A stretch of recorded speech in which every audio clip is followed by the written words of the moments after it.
उस बदहाल व्यवस्था जिसकी लोगों को भली बातें जानकारी है, यहाँ पे स्कूलों की हालत खराब है। कुछ दिन पहले हरियाणा सरकार ने हाईकोर्ट में एफिडेविट दिया कि 1550 स्कूलों में शौचालय नहीं है, जिसमें से 550 स्कूल लड़कियों के, 500 से ऊपर स्कूलों में बिजली के कनेक्शन नहीं है, 8240 क्लासरूम की कमी है, 70,000 कर्मचारियों की और शिक्षकों की शॉर्टेज है अकेले शिक्षा विभाग में। बच्चा शौचालय में जाता है, दीवार ऊपर गिर जाती है, स्कूल बंद होते जा रहे हैं। हाईकोर्ट ने कहा क्या कारण है कि 4 कमरे के प्राइवेट स्कूलों में तो बच्चों की लाइन लगती है और सरकार के बड़े बड़े स्कूलों में बच्चे नहीं आ रहे। इसके विपरीत दिल्ली के स्कूलों की अमेरिका तक में तारीफ हो रही है। दिल्ली के स्कूलों के अंदर नौकरी मांगने वाला नहीं, नौकरी देने वाले बच्चे बनाए जा रहे हैं। सारे देश में सबसे ज्यादा एजुकेशन पर बजट 26% दिल्ली सरकार लगाती है। क्यों? हमारी सोच है कि देश शिक्षित होगा तो देश विकसित होगा। और यहाँ पे 10वीं पास शिक्षा मंत्री है, उसको अंक पढ़ने नहीं आते, अंग्रेजी समझनी नहीं आती, शिक्षा का भट्ठा बैठा हुआ है, क्रिएट हो रहा ना, टीचर्स आ रहे। यही हाल चिकित्सा संस्थाओं का है। गुड़गांव का सिविल हॉस्पिटल पिछले 5 साल से टूट रहा, बनना कब शुरू होगा पता नहीं। या तो अस्पताल नहीं है, अस्पताल है तो डॉक्टर नहीं है, डॉक्टर है तो दवाई नहीं है, दवाई है तो मशीन नहीं है। डॉक्टर भी हड़ताल पे, नर्स भी हड़ताल पे और हेल्थ मिनिस्टर भी हड़ताल पे ही था। 2-1 दिन पहले खुली हड़ताल। तो हरियाणा की जनता को भगवान भरोसे छोड़ के अगर ये मंत्री, डॉक्टर, नर्स सब हड़ताल पे रहेंगे तो स्थिति क्या होगी? ना उनको उनका हक मिलता, ना लोगों को सुविधाएं मिलती। सरकारी ऐसा कोई विभाग नहीं है जो एक एक करके हड़ताल पे ना गया हो। इसके साथ साथ बिजली के लंबे लंबे कट हैं और बड़ी महंगी बिजली है। 90% गाँव में जो टंकी तो बनी है मगर टंकी के अंदर पीने के काबिल पानी नहीं है। गांव वाले नहर से दबा के लाते हैं, फिर फिल्टर लगा के फिर अपने पानी का इंतजाम कर रखा है।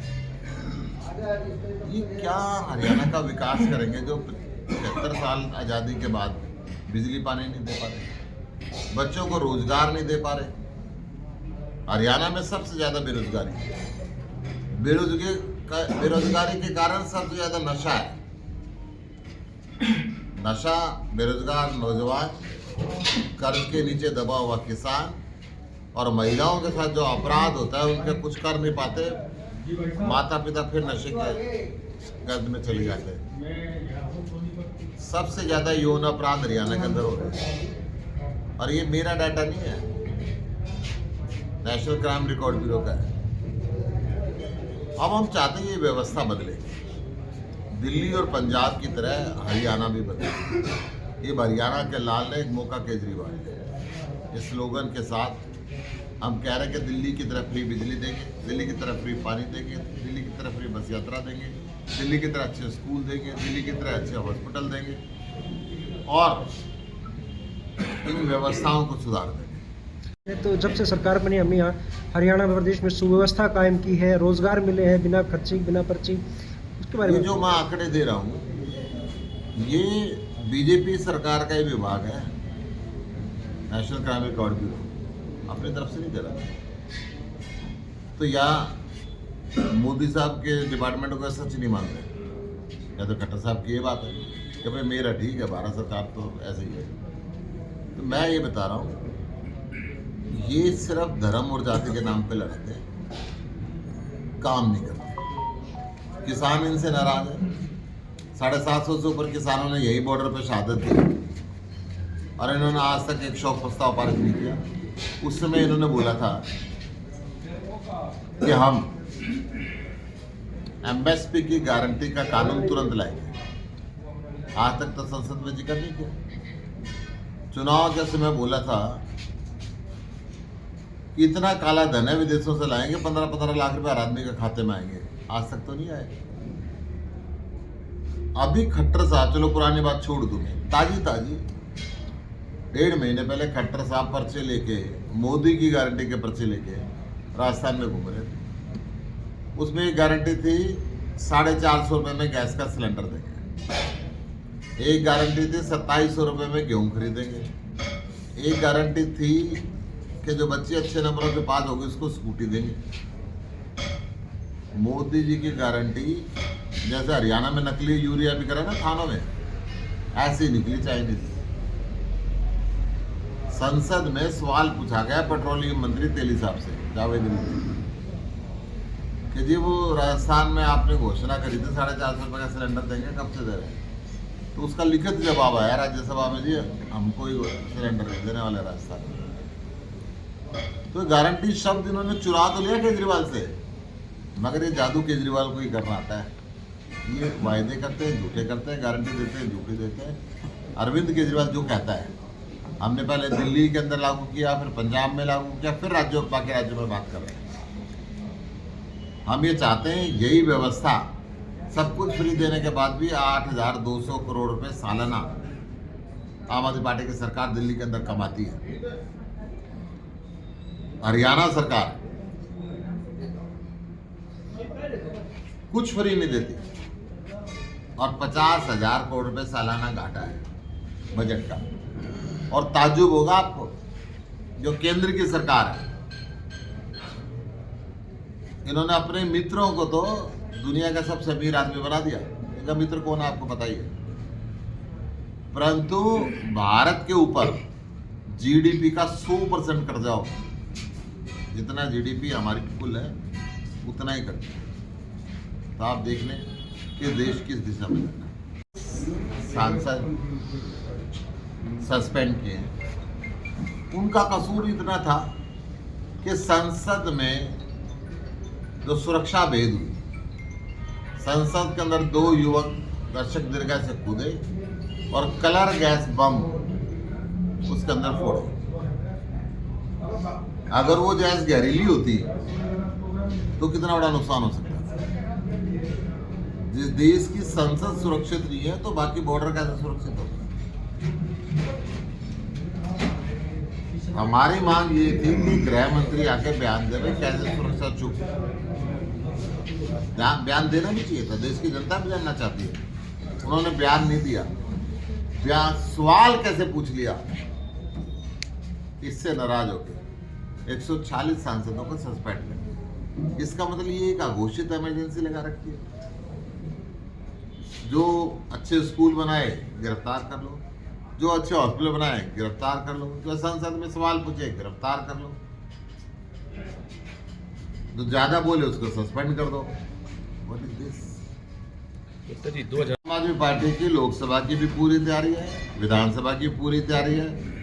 दिल्ली के अंदर और पंजाब के अंदर जो हमने तैयारी की थी, वहां भी बीजेपी वाले और बाकी लोग ये बोला करते कि इनका कुछ नहीं है।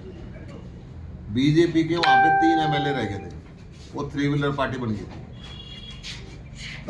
पंजाब में भी बोलते थे हमारा कुछ नहीं है, इनके 2 रह गए थे, साइकिल पार्टी बन गई थी। हरियाणा में इनका साइकिल भी खोसेंगे, देख लेना आप भी है ना। भी भारतीय कुश्ती का चुनाव, जो भारतीय जनता पार्टी है ना, ये बेटी पढ़ाओ बेटी बचाओ का नारा देती है, झूठा नारा देती है। ये हमेशा बेटियों की तरफ नहीं खड़े होते, यौन अपराधियों की तरफ खड़े होते हैं। इस देश की गौरव, इस देश की पहलवान बेटियों के साथ यौन अपराध हुआ। ब्रिजभूषण शरण जो बीजेपी का एमपी है, उसके खिलाफ एफआईआर लिखवाने के लिए इनको सुप्रीम कोर्ट जाना पड़ा, जंतर मंतर बैठना पड़ा। फिर सरकार ने कहा जी कोई बात नहीं, हम एक्शन लेंगे। वो ब्रिजभूषण शरण की जगह उसका एक बिजनेस पार्टनर, उसका साथी अध्यक्ष बना दिया, तो न्यायिक उम्मीद तो फिर खत्म हो गई। हरियाणा के अंदर देख लो, ये हरियाणा की बेटी थी, खट्टर साहब वहां से कुछ नहीं बोले। संदीप सिंह मंत्री है, जूनियर कोच ने कई बार शिकायत कर ली, कहता नहीं रखूंगा इसी को मंत्री, रखूंगा, ऐसे बजा बजा के खट्टर साहब बोलते हैं। एक प्रिंसिपल ने लड़कियों के साथ छेड़छाड़ करी, लड़कियों ने प्रेस कॉन्फ्रेंस करी, उसके बाद कहीं जाके एफआईआर लिखी गई। एफआईआर तो लिख ली, हाउस में लड़ाई क्या होती है? कहते हैं हमारे टाइम पे थोड़ा ना कर रहा है ये, कांग्रेस के टाइम पे भी क्या करता है ये तो। अरे तुम्हें ये पता है कांग्रेस के टाइम पे भी क्या करता था? इन बच्चों के साथ क्यों खिलवाड़ कर रहे थे? क्यों उसको प्रिंसिपल रहने दिया वहां पे? फिर कहते नहीं इसकी जांच कराएंगे, तुम्हारे टाइम पे क्या करता। बड़े शर्म की बात है, सारा देश सोचता है ये हरियाणा की विधानसभा में क्या चर्चा कर रहे हैं कि ये प्रिंसिपल, बीजेपी कह रही है कि ये प्रिंसिपल कांग्रेस के टाइम पे भी लड़कियों को छेड़ा करता। इसका मतलब 9 साल तक तो तुमने खूब छुड़वाया, कर लेना जांच। बहुत शर्म की बात है कि ये लड़कियों के साथ नहीं खड़े होते, लड़कियों के साथ अपराध करने वालों के साथ खड़े। ये विकसित भारत का संकल्प नहीं है, ये बीजेपी चुनाव के लिए अफसर और नेताओं का इस्तेमाल कर रही है। अपने चुनाव प्रचार के लिए अफसरों को गांव-गांव ले जा रही है। अब ये जिस मर्जी को ले जाए। हरियाणा के लोग समझ चुके हैं कि ये हर वर्ग का विरोधी है, किसान का नहीं, युवकों का रोजगार नहीं दे रहा उनका नहीं, दुकानदारों पे हमेशा इंस्पेक्टर आते हैं, कहीं छीटाकसी होती है तो कहीं फिरौती मांगी जाती है, कहीं गोली लग जाती है। हर वर्ग इनके विरोध है। गन्नौर में दुकानों से बैटरी चोरी होती है, ई रिक्शा की बैटरी चोरी होती है, पुलिस कोई कार्रवाई नहीं करती। बबलू खड़ी रोड पे 27 बैटरी चोरी हुई, पुलिस ने आज तक कोई कार्रवाई नहीं की। तो पुलिस को लोकल रेजिडेंट का ख्याल रखना चाहिए। अगर चोरी चकारी हो रही है तो सुरक्षा के प्रबंध करने चाहिए, कैमरे लगवाने चाहिए और एक्शन लेना चाहिए।